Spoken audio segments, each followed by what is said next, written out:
আমাদের দেখুন, আমরা সবাই তৃণমূল করি।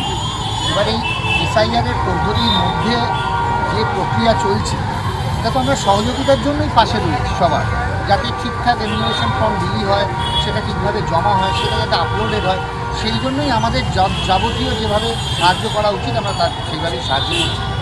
অরূপবাবু জেলার দায়িত্ব পেয়েছেন, মাননীয় মন্ত্রী অরূপ বিশ্বাস এসছেন, আমরা খুব উৎসাহী এবং আমরা এখন শেষ পর্যায়ের যে যুদ্ধকালীন পরিস্থিতিতে চলছে সেটা আরও যাতে দ্রুততর হয়, আমরা যাতে আরও একদম সবাই মিলে সহযোগিতা করতে পারি, সেটাই।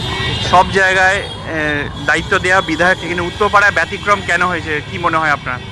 দেখুন, আমি একটা কথা বলি, যদি আপনি আমার ফেসবুক পেজ ফলো করেন তাহলে দেখতে পাবেন আমি আসি, ক্যাম্প ভিজিট করি, আজকেও সকাল থেকে রয়েছি, প্রত্যেকটা জায়গার ক্যাম্প আমি আরও 3-4 দিন ধরে ভিজিট করেছি। কিন্তু আমি ফোনটা আপনাদের দেখাতে পারবো না, ফোনে আমি বিএলওদের সঙ্গে যোগাযোগ রাখছি, তবে কাজটা হওয়া জরুরি।